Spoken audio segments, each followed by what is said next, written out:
Hello hi friends, Jain academy YouTube channel में आप सभी का स्वागत है।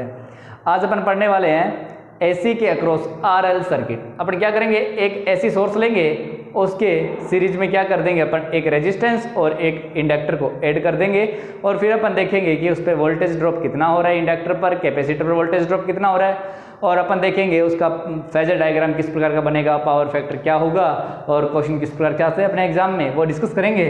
तो सबसे पहले अपन स्टार्ट करते हैं AC source across RL circuit. तो सबसे पहले मैं क्या कर रहा हूँ कि एसी के अक्रॉस एक सर्किट बनाता हूँ। यहाँ पर मैंने एक रेजिस्टेंस और एक इंडक्टर ये मैंने सीरीज में ऐड कर दिया और यहाँ से मैंने एक सप्लाई दिया है और यह है एसी सोर्स। यहाँ से अपन अगर जो वो सप्लाई दे रहे हैं वो एसी सोर्स भी वोल्टेज दे रहा हूँ तो यहाँ से कोई करंट पास हो रही है अपनी आई, और ये जो रेजिस्टेंस है मैंने इसको माना है ये है आर, और ये है अपना इंडक्टर जिसको अपन रिप्रेजेंट कर रहे हैं एल के द्वारा। माना कि यहाँ पर अपन सप्लाई वोल्टेज वी देंगे तो यहाँ पर कुछ वोल्टेज ड्रॉप होगा और उस वोल्टेज ड्रॉप को मैं कहता हूँ वी आर। जो रेजिस्टेंस में वोल्टेज ड्रॉप होगा वो मैंने माना वी आर है, और इंडक्टर पर जो वोल्टेज ड्रॉप होगा वो मैंने माना वी एल है। अब अपने कुछ नहीं करना, अपन तो यूँ जानते हैं कि यार अपने पास जो एग्जाम में क्वेश्चन आने वाला है वो देखते हैं कहाँ से आने वाला है। यार इन दोनों की वैल्यू दे देगा, सप्लाई वोल्टेज पूछेगा, सप्लाई वोल्टेज की वैल्यू दे देगा, वीएल की वैल्यू दे देगा, वीआर की वैल्यू पूछेगा, ऐसे क्वेश्चन पूछे जाएंगे। तो अपन सबसे पहले देखते हैं कि यार इस वी की वैल्यू फाइंड करना सीखते हैं, किस प्रकार से करेंगे। तो देखें, पहली बात आपको एक चीज़ और बता दूं कि यार जो ये इंडक्टर होता है ये इमेजिनरी पार्ट होता है, काल्पनिक भाग होता है, और ये जो रेजिस्टेंस है ये वास्तविक भाग है। क्योंकि इससे पहले अपन ने पावर पढ़ी थी, उसमें बताया था कि इसमें काल्पनिक शक्ति होती है और इसमें वास्तविक शक्ति होती है ना। तो काल्पनिक शक्ति क्यों होती है, क्यों ये काल्पनिक भाग है। तो काल्पनिक भाग है और वास्तविक भाग है, तो डायरेक्ट दोनों का वोल्टेज जोड़ के इसके बराबर तो आ नहीं सकता, आ ही नहीं सकता ना कि इन दोनों को अपन जोड़ दें वोल्टेज ड्रॉप को, इसके इक्वल आ जाए, डायरेक्ट तो आ नहीं सकता क्योंकि एक इमेजिनरी पार्ट है एक रियल पार्ट है। तो कैसे जोड़े, फिर अपन देखेंगे कैसे। अपन क्या करेंगे, इनका वेक्टर सम करना पड़ेगा। क्या करना पड़ेगा, इमेजिनरी पार्ट और रियल पार्ट को ऐड करने के लिए अपने को वेक्टर सम करना पड़ेगा। और वो कैसे करते हैं वो सुने, थोड़ा सा ध्यान देना कि मैंने यहाँ पर माना कि वी वोल्टेज है, ये वाला वी वोल्टेज है, इन दोनों के सम के बराबर होगा। अब देखें कि वी आर, मैंने यहाँ से एंगल डाला। अब देखो मेरी बात सुनो कि यार ये रेजिस्टेंस है, रेजिस्टेंस में क्या होता है कि ये जो करंट है वोल्टेज के बीच में जो ग्राफ बनता है वो 0 डिग्री का बनता है। एंगल में 0 डिग्री रहता है वोल्टेज और करंट के बीच में, है ना, क्योंकि यूनिटी पावर फैक्टर रहता है। तो मैंने माना कि यहाँ पर वोल्टेज और करंट के बीच में जो आपका एंगल है वो 0 डिग्री है, तो वी 0 से डिनोट कर दिया, प्लस डाला। इमेजिनरी पार्ट है इसीलिए मैं इसको आयोटा के द्वारा डिनोट कर रहा हूँ, आयोटा। यहाँ पर वोल्टेज कितना है वी एल, एंगल कितना है देखिए। अब थोड़ा सा सुनना ध्यान से कि यार यहाँ पर अपन वोल्टेज के रिस्पेक्ट में देख रहे हैं, तो यहाँ पर वोल्टेज जो होती है इंडक्टर में, देखो इंडक्टर जो होता है, पहले तो याद रखिए कि इंडक्टर में करंट 90 डिग्री, देखो दोनों बराबर थी, करंट 90 डिग्री पीछे शिफ्ट हो गई। तो आगे कौन रहा, वोल्टेज, और कितनी डिग्री रहा, 90 डिग्री। क्यों 90 डिग्री पीछे क्या चली गई, आपकी करंट चली गई। तो आगे कौन रहा, 90 डिग्री वोल्टेज रहा। तो मैंने यहाँ पर डाला 90 डिग्री प्लस का। अब अपने क्या करना है, इसका वेक्टर सम करना है। वेक्टर सम करना है तो अपने को ये ऊपर तीर के निशान लगाने पड़ते हैं ना, ये वेक्टर सम करना है। अब मेरी बात सुने कि मैं यहाँ से वेक्टर सम कर रहा हूँ इसका, तो यहाँ पर जो एंगल है ये ओनली फॉर प्लस माइनस लेने के काम आते हैं और कोई काम नहीं आते। यहाँ पर देखो 0 डिग्री है तो मैं वी आर डायरेक्ट ले लेता हूँ। यहाँ पर आयोटा है, आयोटा वी एल, ये देखो प्लस है तो मैंने यहाँ प्लस ले लिया, ये 90 हटा दो, अब कोई प्रॉब्लम नहीं है। अब देखो यहाँ पर क्या डाल दो, इसका अलजेब्रिक सम करना, सॉरी वेक्टर सम करना है इसका। ओके, यहाँ से अगर अपन वेक्टर सम करेंगे तो अपने पास जो फॉर्मूला निकल के आएगा वो आएगा v इक्वल वी आर का स्क्वायर वी एल का स्क्वायर, वो भी किस में, रूट में। तो आपको ये आपको डायरेक्ट याद रखना है कि आपकी जो सप्लाई वोल्टेज होगी या फिर टोटल वोल्टेज होगी वो रूट में वी आर का स्क्वायर प्लस वी एल का स्क्वायर करके अपने को निकालनी पड़ेगी। डायरेक्ट अपने को ऐड नहीं कर सकते अपन, ओके, क्योंकि एक इमेजिनरी पार्ट है एक आपका रियल पार्ट है। यहाँ तक अपने को समझ में आया कि अगर टोटल वोल्टेज दी गई है तो अपन इस प्रकार से फाइंड कर सकते हैं। अब मेरी बात सुने कि मैं मान लेता हूँ यार इसको इक्वेशन नंबर फर्स्ट हो गया। अगर मेरे को इस सर्किट के अंदर मेरे को टोटल रेजिस्टेंस निकालना है, और याद रखें कि सर्किट का जो टोटल रेजिस्टेंस होता है इसे बोलते हैं अपन इम्पीडेंस। इम्पीडेंस जेड के द्वारा दिखाते हैं, हिंदी में बोलते हैं प्रतिबाधा। ओके, यूनिट क्या होगी इसकी भी, ओम होगी। क्यों, एक प्रकार का रेजिस्टेंस ही तो है, वो सर्किट का टोटल रेजिस्टेंस है। अपने को इसके अंदर क्या करना है, इम्पीडेंस निकालना है। मान लो R दे दिया, यहाँ पर अपने को XL दे देगा, क्योंकि इंडक्टर में जो प्रतिरोध होता है वो इंडक्टिव रिएक्टेंस के नाम से जानते हैं, XL से ना। यहां से अगर अपन देखेंगे कि यहां पर अपने को इम्पीडेंस फाइंड करना है, तो मैं इक्वेशन 1 में अगर I से डिवाइड कर देता हूं तो अपने पास आ जाएगा। तो मैंने यहां पर लिखा इक्वेशन 1 को I से डिवाइड करने पर, अब देखो मैं एक इक्वेशन 1 को I से डिवाइड कर रहा हूं, तो मेरे पास जो इक्वेशन है वो है V equal VR plus iota VL हो गया। इनका क्या करना अपने को, वेक्टर सम करना था। अपने को I से डिवाइड करना है, मैं इसे I से डिवाइड कर रहा हूँ। देखो मैं I से डिवाइड कर देता हूँ यहाँ से, तो मैंने ये देखो इसको I से डिवाइड किया, इसी को I से डिवाइड किया, इसी को I से डिवाइड किया। ऐसा क्यों, क्योंकि सर्किट में जो करंट है वो आपकी I इक्वल दे रही है, सीरीज सर्किट है ना। यहाँ से अगर मेरी बात सुनो कि यहाँ पर अगर टोटल वोल्टेज देखो V कितना है, टोटल वोल्टेज, अरे टोटल करंट का मैं डिवाइड करता हूँ तो सर्किट का टोटल रेजिस्टेंस आएगा कि नहीं आएगा, आएगा। कितना आएगा, उसका नाम होता है Z, इसे बोलते हैं इम्पीडेंस। ओके, प्रतिबाधा, इम्पीडेंस आ गया। V टोटल वोल्टेज में टोटल करंट का डिवाइड किया तो अपने पास Z इम्पीडेंस मिल गया। इसी प्रकार अगर मैं रेजिस्टेंस पर जो वोल्टेज है इसमें अगर मैं करंट से डिवाइड कर देता हूं तो अपने पास प्रतिरोध मिलेगा नहीं मिलेगा, R मिल जाएगा। तो बस यहां से क्या मिल गया अपने को, VR बटा I क्या बन गया, R। इसी प्रकार अगर मैं यहाँ पर वोल्टेज ड्रॉप कितना है VL, इसमें अगर मैं करंट का डिवाइड कर देता हूँ तो यहाँ पर इसका रेजिस्टेंस मिलेगा नहीं मिलेगा, XL मिलेगा। तो यहाँ पर कितना हो गया, आयोटा XL। अगर अपन इनका अलजेब क्या करें, वेक्टर सम करें, क्योंकि इनका क्या करना है अपने को, वेक्टर सम करना है।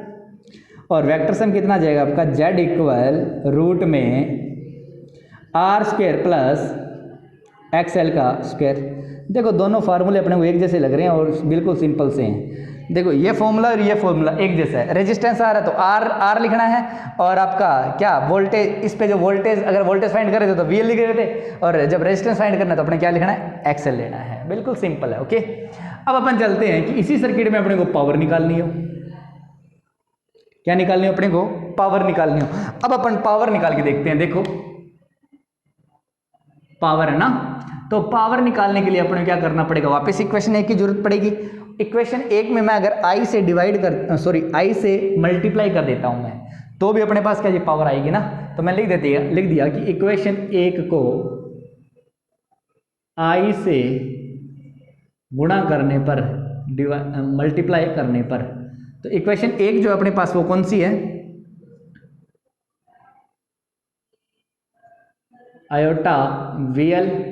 यहां से मैं क्या कर रहा हूं कि इसमें I से मैं डिवाइड कर रहा हूं, मल्टीप्लाई कर रहा हूं। डिवाइड तो अपन ने करके इंपीडेंस निकाल दिया ना, अब मल्टीप्लाई करना है मेरे को I से। मैंने यहां से देखो I से मल्टीप्लाई किया, इसको भी I से मल्टीप्लाई किया, और मैं इसको भी I से मल्टीप्लाई कर रहा हूं। तो आप मेरे को यूं बताओ यार, करंट और वोल्टेज का गुणा करते हैं तो क्या निकल के आती है, पावर निकल के आती है। और यहाँ पर आप मेरे को यूं बताओ कि सर्किट की टोटल करंट और टोटल वोल्टेज को अपन मल्टीप्लाई करेंगे तो सर्किट की टोटल पावर आएगी कि नहीं आएगी, आएगी। और सर्किट की जो टोटल पावर होती है वो कौन सी होती है, एपरेंट पावर। और एपरेंट पावर को दिखाते हैं अपन S के द्वारा। आपका रेजिस्टेंस और वोल्टेज ड्रॉप VR है, अगर मैं इसको करंट के साथ मल्टीप्लाई कर देता हूं तो रेजिस्टेंस पर वोल्टेज ड्रॉप पावर ड्रॉप आएगा कि नहीं आएगा, आएगा। कौन सा पावर ड्रॉप आएगा, रियल पावर ड्रॉप, ये लो P। इसी प्रकार ये आयोटा, यहां पर अगर ये इंडक्टर जो पावर ड्रॉप करता है वो कौन सी करता है, QL करता है, तो मैंने यहां पर डाल दिया QL। अब अपने को इनका क्या करना है, वेक्टर सम करना है। तो वेक्टर सम हो जाएगा कितना, S equal P square plus QL का स्क्वायर, वो भी किसमें, रूट में। अपने पास 3 फार्मूले मिले हैं पावर के, एक तो पावर का, एक टोटल रेजिस्टेंस का, एक टोटल वोल्टेज का। तीनों फार्मूले दिखने में एक जैसे हैं, बस जहां पर पावर आ रहा है वहां P लिख दो, और जहां पर रेजिस्टेंस आ रहा है वहां रेजिस्टेंस लिख दो, इंडक्टिव रिएक्टेंस लिख दो, और वोल्टेज के लिए रिस्पेक्ट में देखना तो वोल्टेज की रिस्पेक्ट में देख लेंगे। तो अपने पास 3 फार्मूले प्राप्त हो गए। इन तीनों फार्मूले से या तो अपने पास एग्जाम में डाउट फार्मूले पूछ जाते हैं या फिर इनमें से क्वेश्चन पूछे जाते हैं। ओके, तो यहां तक तो था कि इसमें अपन क्या क्या फाइंड कर सकते हैं, 3 चीजें मैंने आपको बता दी है। अब मैं क्या चाहता हूं कि यार इसी सर्किट के अंदर मैं पावर फैक्टर देखना चाहता हूं, और पावर फैक्टर अपने को देखना है तो देखें कैसे करेंगे अपन। मैंने यहां पर डाला है पावर फैक्टर। या फिर इससे पहले मैं बता देता हूँ आपको फेजर डायग्राम, है ना। फेजर देखते हैं। अब फेजर डायग्राम सुने कैसे बनता है। फेजर डायग्राम अपना आ गया तो पावर फैक्टर भी उसी में मैं बता दूंगा, अच्छी तरह से समझ में आएगा। अब अपन देखते हैं कि यार अपने पास जो इक्वेशन है ये मिल रही थी, अपने को मिल रही थी, तो मैंने क्या माना कि सबसे पहले कि एक रेफरेंस लिया और 0 डिग्री मैंने रेफरेंस ले लिया। यहाँ पर कोई 0 डिग्री रेफरेंस है। मेरी जो रेजिस्टेंस पर जो वोल्टेज है वो देखो 0 डिग्री पे चल रही है ना। 0 डिग्री मतलब एंगल कितना है इस पे रेजिस्टेंस का वोल्टेज जो ड्रॉप हो रहा है उसमें एंगल कितना है 0 डिग्री। क्यों? क्योंकि यहाँ पर रेजिस्टेंस इंडक्ट करंट और वोल्टेज के बीच में कोई भी आपका एंगल नहीं होता, इसीलिए यहाँ पर क्या बन जाएगा आपका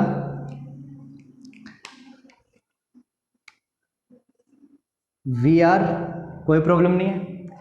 अब देखो इससे VR से देखो 90 डिग्री प्लस कौन जा रहा है, VL जा रहा है ना, तो इससे 90 डिग्री लीड कर रहा है, प्लस आ रहा है लीड कर रहा है, तो लीड कर रहा है तो मैंने माना कि लीड कोई इधर ही कर रहा होगा 90 डिग्री। देखो ये लो 90 डिग्री बन रही है और लीड कर रहा है, कौन कर रहा है आपका VL कर रहा है।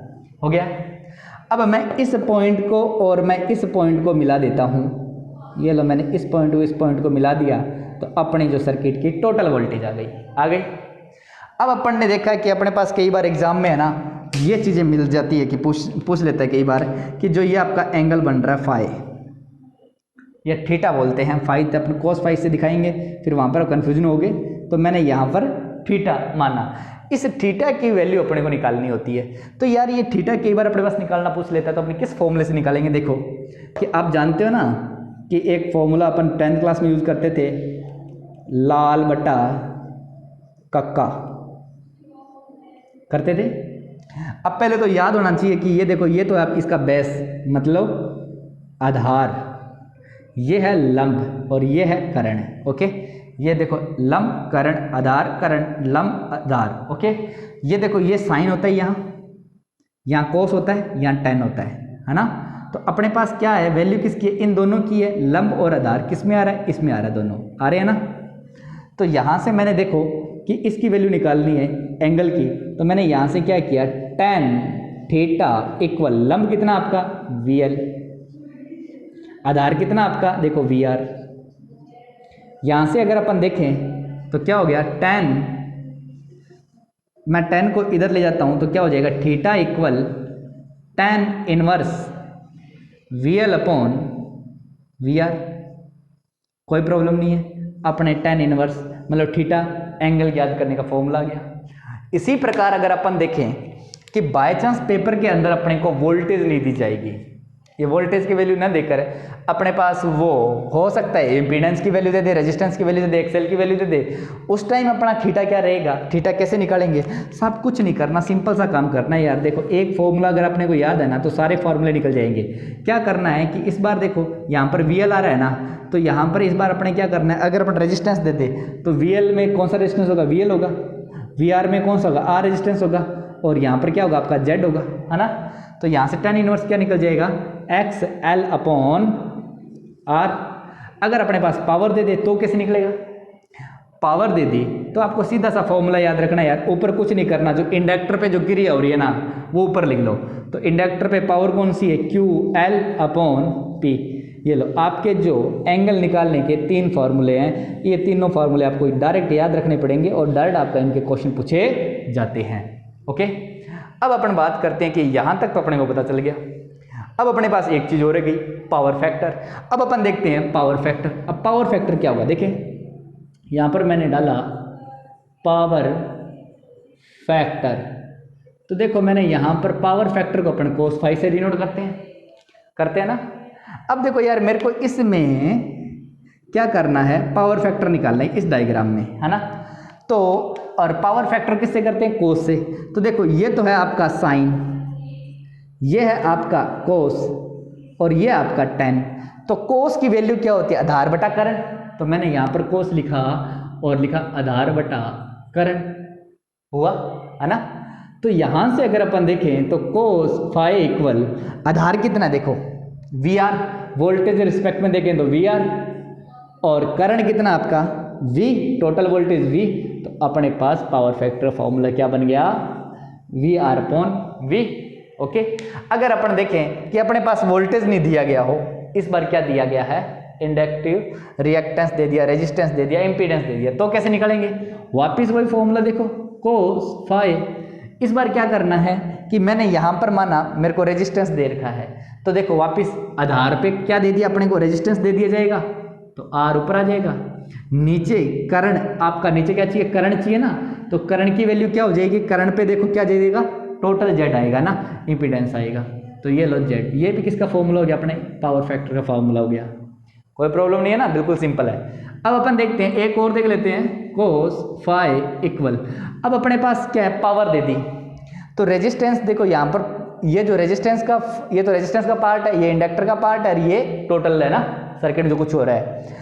अपने पास यहाँ पर क्या दे दिया, इस बार यहाँ पर अपने को दे दिया जाए पावर, तो रेजिस्टेंस में पावर ड्रॉप होती है कौन सी, P, और टोटल पावर इसी पे आएगी सर्किट पे, और टोटल पावर कौन सी होती है, S, तो मैंने यहाँ पर डाला S, तो ये अपने पास फॉर्मूला हो गया पावर फैक्टर के। तो पावर फैक्टर के अपने सीरीज सर्किट के, सीरीज आरएल सर्किट में कितने फार्मूले होते हैं, 3 फार्मूले होते हैं। अब देखो यही फार्मूले पावर फैक्टर के तीनों फार्मूले अपन कहां पर यूज करेंगे, आरसी सर्किट के अंदर। जस्ट मेरा इसके बाद जो लेक्चर आएगा वो आएगा आरसी सर्किट, उसी में ये 3 फॉर्मूले बन के आएंगे, तो मैं वहां पर डायरेक्ट लिखवा दूंगा। ओके, तो ये तो था अपना पावर फैक्टर, कि पावर फैक्टर के फार्मूले पूछ सकता है कि सीरीज आरएल सर्किट में पावर फैक्टर का कौन सा फार्मूला है, तो आपको तीनों डायरेक्ट याद रखने पड़ेंगे, कि तीनों दे दे और आपको एक गलत दे दे तो पूछेगा कि कौन सा गलत है या फिर कितने सही है, तो इस प्रकार का क्वेश्चन आ सकता है, यहाँ से एंगल का क्वेश्चन आ सकता है, और आपका टोटल पावर पूछे तो ये फॉर्मूला, अगर टोटल रेजिस्टेंस पूछे, इंपीडेंस पूछे तो ये फॉर्मूला, टोटल वोल्टेज पूछे तो अपने पास ये फॉर्मूला। तो यहाँ तक अपने को पता चल गया। अब मैं बताता हूँ कि इन दोनों में आपको कन्फ्यूजन रहेगा हमेशा कि कौन सा डाटा ऊपर आएगा और कौन सा नीचे आएगा, एंगल में क्या रहेगा। याद इतना सा रखना है कि जब आपको पावर फैक्टर मेंशन करना है, जब आपको क्या करना है, पावर फैक्टर निकालना है, तो आप एक डायरेक्ट मेथड याद रखना, कि जैसे आपको हमेशा के लिए याद रहेगा कि कोस फाई निकालना है, पावर फैक्टर निकालना है। आप इतना याद रखना कि जो रेजिस्टेंस पे क्रिया हो रही है उसको ऊपर लिखनी है, और जो सर्किट में टोटल क्रिया हो रही है उसको नीचे लिखना है। देखो कैसे, आरएल सर्किट में रेजिस्टेंस पे वोल्टेज कितना आपका, वी आर, टोटल वोल्टेज कितना है, वी, हो गया पहला फार्मूला। अगर अपन दूसरा देखें तो देखो कि प्रतिरोध कितना है, आर सर्किट में रेजिस्टेंस कितना है, आर, और टोटल रेजिस्टेंस कितना आपका सर्किट का, जेड, हो गया। अब इसी प्रकार यहां पर वोल्टेज ड्रॉप कितना है, वी आर, और टोटल वोल्टेज कितना है, वी, डिवाइड कर दो यार, वी आर अपॉन वी, ये आपके सारे पावर फैक्टर फार्मूले। देखो मैंने ऊपर भी बता रखे हैं, ये सेम ही फॉर्मूला है, बस याद कैसे रखना है आपको कि पावर फैक्टर में जो रेजिस्टेंस पे क्रिया हो रही है उसको ऊपर लिख लो, सर्किट में टोटल क्रिया हो रही है उसको नीचे लिख लो, आपका सारा कंप्लीट हो जाएगा। और अब अपन देखते हैं कि इसके क्वेश्चन किस प्रकार से आते हैं, तो यहां तक आप स्क्रीनशॉट लें।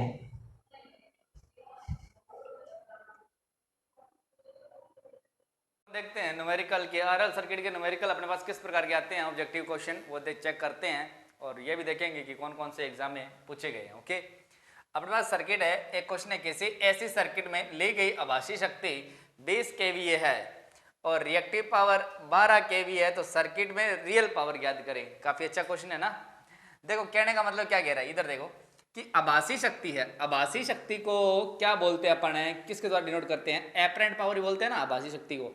तो ये हो गई आपकी एपरेंट पावर, और एपरेंट पावर को अपन एस के द्वारा डिनोट करते हैं, कितनी है आपकी 20 kVA, हो गया, कोई प्रॉब्लम नहीं है।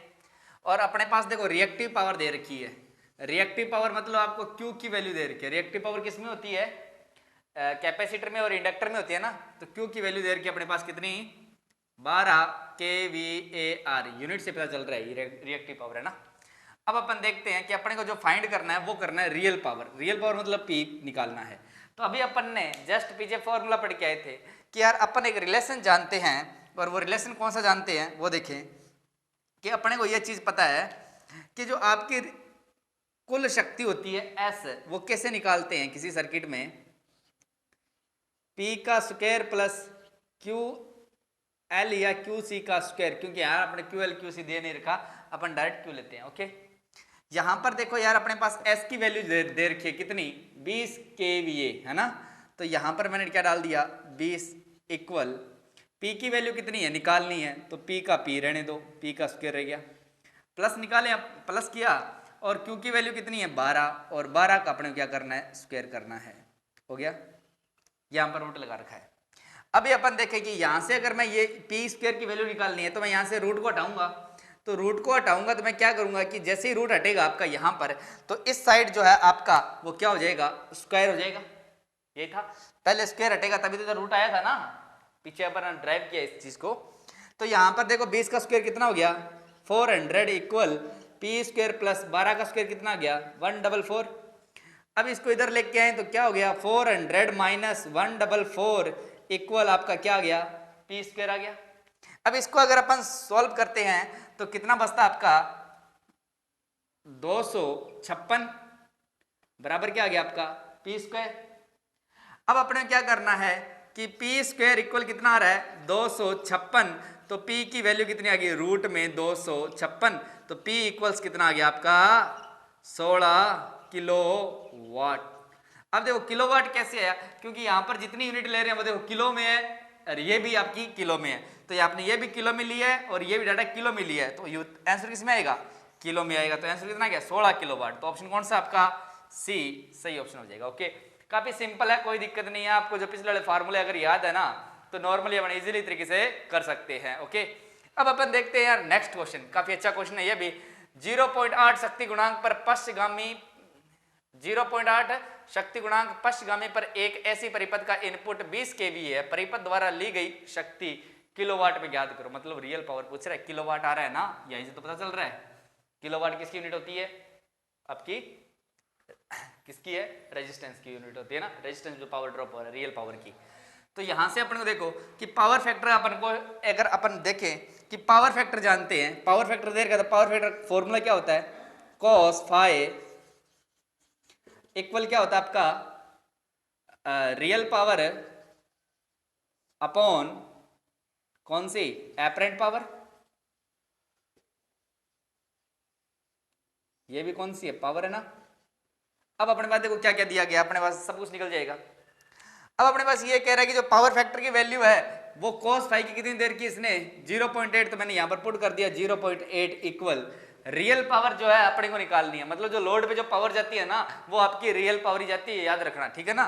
तो यहां पर ये हो गया आपका रियल पावर, और रियल पावर एपरेंट पावर का डाटा अपने को दे रखा है, कितना दे रखा है ये देखो इनपुट पावर केवीए में आ रहा है ना, जो ये कौन सी आपकी एपरेंट पावर एस के द्वारा दिखाती है, जिसकी unit KVA VA volt ampere आ जाती है, वो हमेशा कौन सा होगा आपका एपरेंट पावर होगी। और एपरेंट पावर कितनी आपके पास है 20 किलो में चल रही है, ये याद रखे। अब अपने क्या करना रियल पावर निकालनी है तो क्या करेंगे अपन क्रॉस मल्टीप्लाई किया तो कितना हो गया 0.8 इंटू 20 इक्वल क्या हो गया रियल पावर, और रियल पावर किसे डिनोट करते हैं अपन ने पी के द्वारा डिनोट किया, तो दोनों को अपन मल्टीप्लाई करेंगे तो कितना आ गया 16 किलोवाट। तो रियल पावर कितनी है आपकी 16 किलोवाट, तो ऑप्शन कौन सा हो जाएगा आपका बी। देखो कितना सिंपल है, इसमें भी अपने क्या कर रहे थे रियल पावर अपन निकाल रहे थे, इसमें भी क्या कर रहे रियल पावर निकाल रहे थे। तो याद रखना कि रियल पावर आपको किसी प्रकार से निकालनी है, उस टाइम कौन सा फॉर्मूला याद रखना है, तो ये पहले आप क्वेश्चन को देखें और उसमें समझें कि उसने दिया क्या है, तो इजीली अपन कर सकते हैं यार, अपने को फंडा पता होना चाहिए, कोई रट्टा लगाने से कुछ नहीं होगा इसमें। ओके तो स्क्रीनशॉट लें, आगे देखते हैं अपन। अब अपन देखते हैं नेक्स्ट क्वेश्चन तरफ चलते हैं कि क्या कहता है। देखो आर एल परिपथ का प्रतिरोध 6 ओम देता है, इंडक्टिव रिएक्टेंस आपके 8 ओम है, तो प्रतिबाधा ज्ञात करो। कि कह रहा है कि यार कोई एक सर्किट आपका एक तो रेजिस्टेंस और इंडक्टिव सर्किट है सीरीज है ना, और यहाँ पर अपने पास क्या कह रहा है कि वो जेड की मतलब टोटल आपका प्रतिरोध पूछ रहा है, हो गया। तो जेड की वैल्यू अपने पास पूछ रहा है, और अपने पास दे क्या रखा है वो देखें कि यहाँ पर आपका रेजिस्टेंस की वैल्यू 6 ओम दे रखी है और आपके इंडक्टिव रिएक्टेंस की वैल्यू कितनी दे रखी है 8 ओम। ये तो है आपका एक्सएल और ये आपका आर। अपने क्या करना जेड निकालना, तो जेड का डायरेक्ट फार्मूला मैंने बताया था आपको क्या होता है रूट में आर स्क्वेयर प्लस एक्सएल का स्क्वेयर।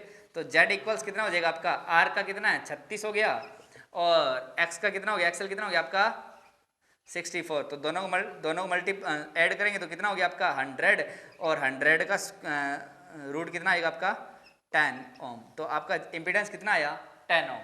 तो यहाँ पर ऑप्शन कितना हो जाएगा? बी। ओके, अब चलते हैं अपन आगे की तरफ कि काफ़ी अच्छा क्वेश्चन है, बहुत बार एग्जाम में पूछा गया क्वेश्चन है, वेरी वेरी इंपॉर्टेंट क्वेश्चन है। तो इसको ध्यान रखें कि एक शुद्ध RL परिपथ में, जरूरी क्या कह रहा है कि एक शुद्ध RL परिपथ में पावर खपत क्या होगी? RL परिपथ में पावर खपत क्या होगी? तो देखो, अधिकतम होगी, न्यूनतम होगी, इंडक्टर पर शक्ति के खपत के बराबर होगी, प्रतिरोध पर शक्ति खपत के बराबर होगी। तो ये काफी अच्छा क्वेश्चन है और आप इसको चीज को याद रखें। ये जरूरी नहीं है कि RL के में ही लगेगा फॉर्मूला, याद रखना कि आपका RL सर्किट आ जाए या फिर आपका RC सर्किट आ जाए या फिर आपका RLC तीनों जुड़े आ जाए, तो भी आपकी जो पावर खपत होगी वो किसके बराबर होगी? वो प्रतिरोध पर शक्ति खपत के बराबर होगी।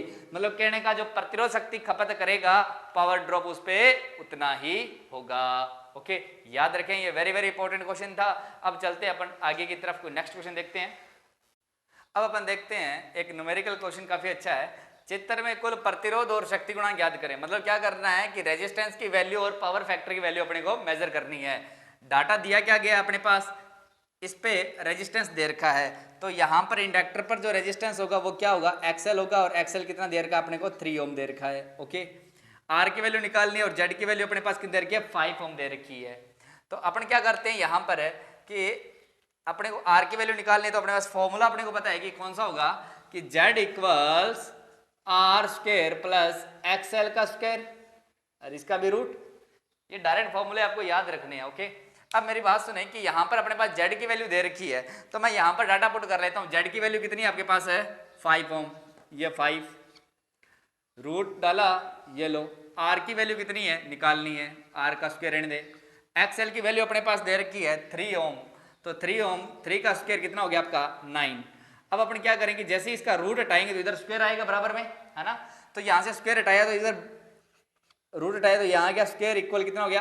R square plus 9। तो यहाँ पर देखो 5 का स्क्वायर कितना हो गया? 25 इक्वल R स्क्वायर प्लस 9। 9 को इधर लेके आएंगे, माइनस में आएगा, माइनस में 25 में से 9 गए, कितने बच गए आपके? 16। और ये आपका R स्क्वायर, तो R स्क्वायर की वैल्यू कितनी आ गई? 16। जैसे ही आप क्या करेंगे, स्क्वायर हटाओगे तो इस 16 पे रूट आएगा, और रूट 16 किसका होता है? 4 का, और ये रेजिस्टेंस की वैल्यू आ जाएगी आपकी 4 ओम। यहां तक तो अपना सॉल्व हो गया।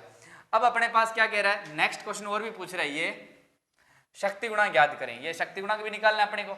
अब अपने पास देखो, शक्ति गुणांक को कहते हैं पावर फैक्टर। अब ये पावर फैक्टर फाइंड करना है, तो पावर फैक्टर देखो कौन सा फार्मूला लगेगा आपके पास। मैंने फार्मूला देखो कितना बताया था आपको कि 3 फार्मूले यूज करते हैं सीरीज में। कौन कौन से? Real power upon apparent power, और दूसरा फार्मूला था कि अगर रेजिस्टेंस पे वोल्टेज और टोटल वोल्टेज, और कौन सा फार्मूला था आपके पास? रेजिस्टेंस बटा टोटल रेजिस्टेंस सर्किट का, है ना। अपने पास 3 फार्मूले थे। याद रखना, पावर फैक्टर के फार्मूले किस प्रकार से याद करोगे? रेजिस्टेंस पे जो क्रिया हो रही है उसको ऊपर लिख लो, टोटल जो सर्किट में क्रिया हो रही है उसको नीचे लिख लिया। ओके, अब अपने पास देखो कि R की वैल्यू पता है और Z की वैल्यू पता है, तो अपना फार्मूला कौन सा यूज करेंगे? ये वाला यूज कर लें। तो यहां पर क्या हो गया? cos phi equal R upon Z। तो cos phi इक्वल R की वैल्यू आपके पास कितनी है? तो R की वैल्यू अपने पास है जो है कितनी निकाली अपन ने? 4 ओम। तो ये लिख दिया अपन ने 4, और जो Z की वैल्यू कितनी है आपके? 5। तो ये हो गया अपॉन 5। यहां तक हुआ, कोई प्रॉब्लम नहीं है। देखो डिवाइड हो नहीं रहा, तो क्या करेंगे? पॉइंट डाला, पॉइंट डाला तो क्या गया? 40, 8 5 40। तो पावर फैक्टर की वैल्यू कितनी आई आपके पास है? cos phi की जो वैल्यू आई है वो आई आपके पास 0.8 आ गया। अभी भी देखो कई बार ऑप्शन में ये नहीं देगा डायरेक्ट 0.8 लीडिंग है कि लैगिंग है, ये देता है। ये बहुत इंपॉर्टेंट है, याद रखें कि 0.8 के 2 ऑप्शन आएंगे आपके पास, एक तो 0.8 का लैगिंग और 0.8 लीडिंग। तो कौन सा सही करें? तो अब कौन सा सही करना है वो देखें कि यहां पर अपने पास देखो जो लोड है वो देखो, एक तो रेजिस्टेंस लोड है, इसके साथ में कनेक्टेड क्या आपका इंडक्टर है ना। तो इंडक्टर पे हमेशा पावर फैक्टर कैसा होता है? लैगिंग होता है। ये कैसे पता चला मेरे को लैगिंग होता है? क्योंकि पावर फैक्टर में इंडक्टर में पावर फैक्टर लैगिंग इसीलिए होता है क्योंकि इसमें जो करंट होती है वो वोल्टेज से 90 डिग्री पीछे चली जाती है ना। तो करंट पीछे चली गई तो कौन सा पावर फैक्टर हुआ? लैगिंग पावर फैक्टर हुआ। और आप याद रखें कि इससे पहले जो वीडियो मेरा अपलोड हो चुका है इस पे, तो आप पावर फैक्टर का वीडियो जरूर देखें, उससे आप कंफर्म कर सकते हो कि यहाँ पर जो पावर फैक्टर का इंडक्टर का वो लैगिंग होगा और रेजिस्टेंस का यूनिटी होता है। तो इसका लैगिंग हुआ तो यूनिटी को इफेक्ट नहीं पड़ेगा, तो जो पावर फैक्टर है वो आपका किस प्रकार आ गया, लैगिंग पावर फैक्टर आ गया। ओके, तो ये आपका रियल आंसर हो चुका है। तो काफी अच्छा क्वेश्चन है, आप इसका स्क्रीनशॉट लें। फिर अपन नेक्स्ट क्वेश्चन देखते हैं। अब अपने पास एक क्वेश्चन है और काफी अच्छा क्वेश्चन है, थोड़ा ध्यान से देखें, सारे कंसेप्ट क्लियर हो जाएंगे अपने। देखो क्या कह रहा है कि किसी कॉइल का रेजिस्टेंस 5 ओम है, उसका इंडक्टेंस 0.02 हेनरी है, तो ये इतनी वोल्टेज सप्लाई से कनेक्ट किया जाता है, तो इसमें प्रतिबाधा और अपने को शक्ति गुणांक निकालना है। मतलब एक जेड की वैल्यू निकालनी है और एक कोस फाई की वैल्यू निकालनी है। ओके, बिल्कुल देखें कैसे निकालेंगे। तो अपने पास यहाँ पर क्या दिया गया है वो पहले डायग्राम शो करते हैं, फिर उससे समझेंगे अपन। तो सबसे पहले अपने पास जो दिया गया है वो क्या दिया गया है कि एक कोई सर्किट है जिसमें क्या है कि एक इंडक्टर है, ये लो मैंने इंडक्टर बनाया और कितने हेनरी का, 0.02 हेनरी का, और उसका एक उसमें रेजिस्टेंस है, ये मैंने रेजिस्टेंस बना दिया। इसको कोई सप्लाई से कनेक्ट कर रहा है और उस सप्लाई की जो वैल्यू है वो है 230 volt, 230 volt oblique 50 hertz supply से कोई कनेक्ट कर रहा है। यहाँ पर जो इंडक्टेंस की वैल्यू है वो 0.02 हेनरी दे रखी है और रेजिस्टेंस की वैल्यू अपने पास 5 ओम दे रखा है, इतने है ना। अब अपने पास क्या करना है, इस सर्किट का टोटल अपने को रेजिस्टेंस निकालना है। टोटल रेजिस्टेंस मतलब अपने को क्या करना है, इसमें फाइंड करना है, जेड की वैल्यू निकालनी है, सबसे मेन काम यही है। अब अपने पास जेड की वैल्यू निकालें तो देखें कि जेड की वैल्यू तब निकल सकती है तब यहाँ पर अपने ये जो डाटा हेनरी में है यहाँ पर एक्सेल होता। कैसे, देखो जेड कैसे निकलता है, जेड का पहले फॉर्मूला देखते हैं कि जेड इक्वल्स क्या होता है आपका आर स्क्वायर प्लस एक्सएल का स्क्वायर, और वो भी किस में, रूट में। यहां पर अपने पास देखो आर की वैल्यू तो है, गिवन है, ओम में है, पर एक्सएल की वैल्यू अपने पास नहीं है ना। तो अपन क्या करेंगे, सबसे पहले एक्सएल निकालते हैं, तब जाके इस फॉर्मूले में अपन पुट कर देंगे, आपकी जेड की वैल्यू आ जाएगी। तो अपन देखते हैं कि सबसे पहले अपन ने फाइंड किया एक्सएल। एक्सएल का फॉर्मूला होता है 2 पाई एफ एल, है ना। यहां पर अपन चूंकि डाल के लिख देते हैं कि अपने पास एल की वैल्यू तो गिवन है, और गिवन कितनी है 0.02 हेनरी। अब अपन क्या करते हैं, इस फॉर्मूले में पुट करता हूं मैं डाटा और आंसर निकालता हूं। देखें तो यहां पर मैं इस फॉर्मूले में पुट किया, तो एक्सएल की वैल्यू निकालनी है। एक्सएल इक्वल कितना हो गया 2 इंटू पाई इंटू एफ की वैल्यू 50 इंटू एल की वैल्यू 0.02 हेनरी। जैसे ही आप इसको मल्टीप्लाई करोगे तो आपका जो डाटा निकल के आएगा एक्सएल कितना आ जाएगा 6.286 आपका क्या आ जाएगा, एक्सएल की वैल्यू आ जाएगी। आ गई। देखें अपने पास क्वेश्चन में एक्सएल की वैल्यू इसने पूछ नहीं रखी, तो अभी अपने को फाइंड करनी पड़ रही है। रीजन क्या था कि यहां पर जेड निकालने के लिए अपने को एक्सएल चाहिए।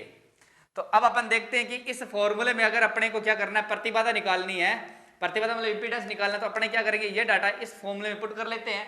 तो यहां पर देखें कि जेड इक्वल्स क्या हो जाएगा, जेड इक्वल जो अपने पास फॉर्मूला था आर स्क्वायर प्लस एक्सएल का स्क्वायर, तो जेड इक्वल्स क्या हो जाएगा, आर का देखो आर रेजिस्टेंस कितना है 5 का स्क्वायर प्लस एक्सएल का अपन स्क्वायर करेंगे, एक्सएल कितना है अपने पास 6.286 का आपका होल स्क्वायर। जैसे ही अपन इसको इक्वेशन को सॉल्व करते हैं तो अपने पास जो जेड की वैल्यू आएगी वो आएगी 8.032 ओम। अपने पास जेड की वैल्यू आ गई है। ओके, जो अपने पास पूछा था वो वैल्यू अपन ने निकाल दी है। जेड की वैल्यू कितनी है, ये आपका आंसर आ चुका है, पहला आंसर आ गया जेड की, प्रतिबाधा का आंसर आ गया ये, ठीक है ना, प्रतिबाधा ये। अब अपने पास वो एक क्वेश्चन और पूछ रहा है, कह रहा है कि शक्ति गुणांक याद करें। तो शक्ति गुणांक कैसे याद करेंगे वो थोड़ा ध्यान से देखना। अब देखते हैं शक्ति गुणांक निकालना अपने को, तो मैं यहां पर लिखता हूं पावर फैक्टर।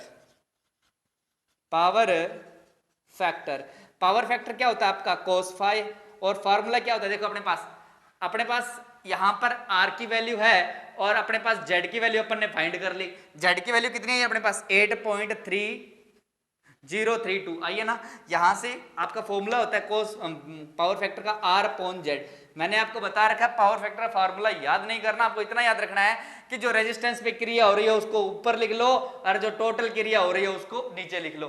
तो सर्किट में रेजिस्टेंस कितना 5 ओम ऊपर ले लिया, टोटल सर्किट का रेजिस्टेंस कितना है Z, कितना निकाला अपन ने 8.032 निकाला ना, इसको बटा में डाल दो, आपका क्या आ जाएगा पावर फैक्टर आ जाएगा। तो मैंने यहां से क्या किया कि R की वैल्यू अपने पास 5 है और इसको डिवाइड करना है 8.032 से। जैसे ही अपन इसको डिवाइड करेंगे तो अपने पास वैल्यू आएगी 0.6225।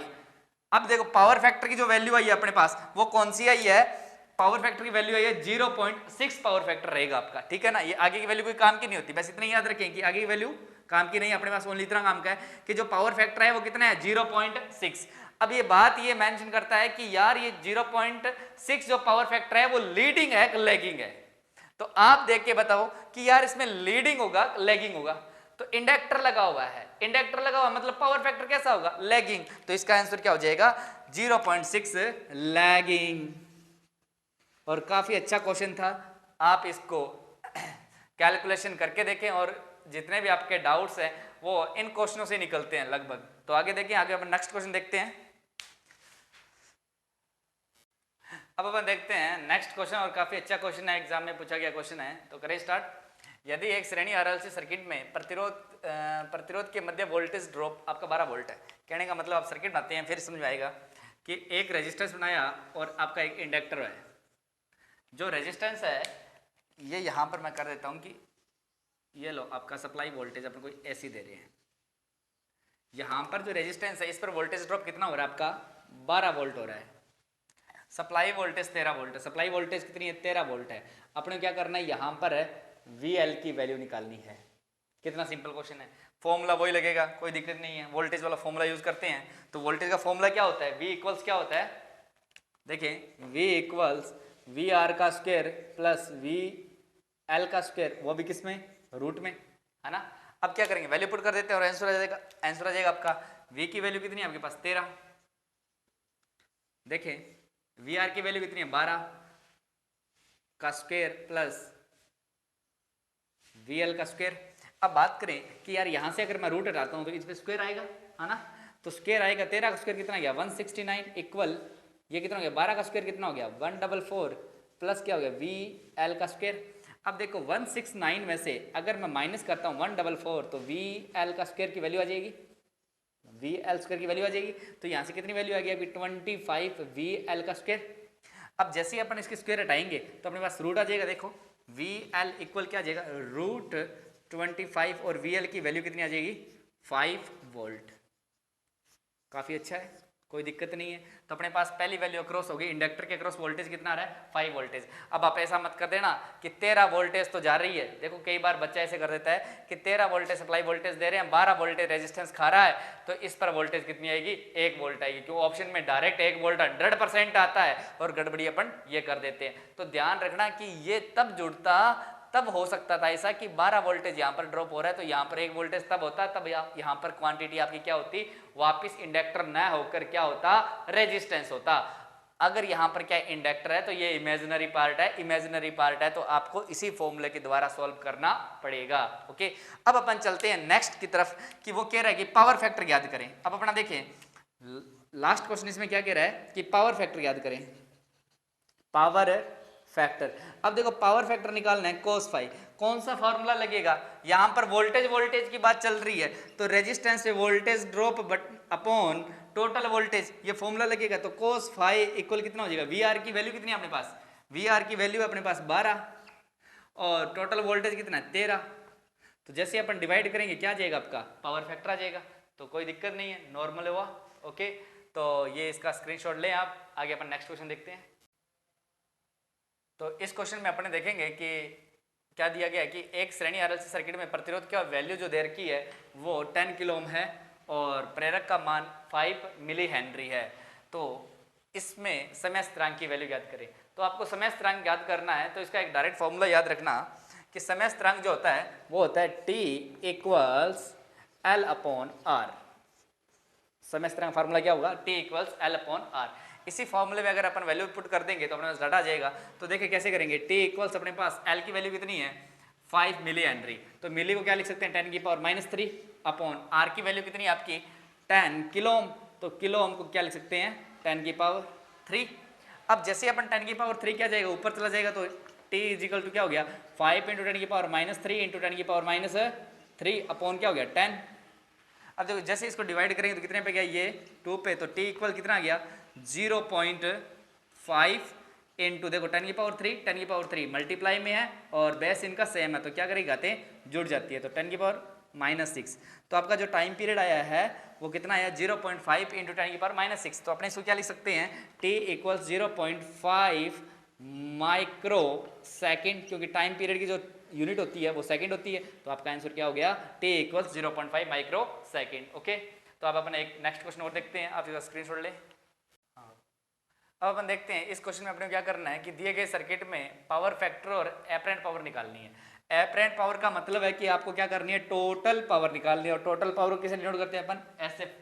अब एस का जो फॉर्मूला होता है वो क्या होता है, डायरेक्ट आपको बोला था कि याद करना है कि रियल पावर का स्क्वायर और रिएक्टिव पावर का स्क्वायर किसमें रूट में। ओके, तो ये अपने पास फॉर्मूला है, इस फॉर्मूले में वैल्यू पुट कर लेते हैं, अपने पास क्या आ जाएगी एस की वैल्यू आ जाएगी।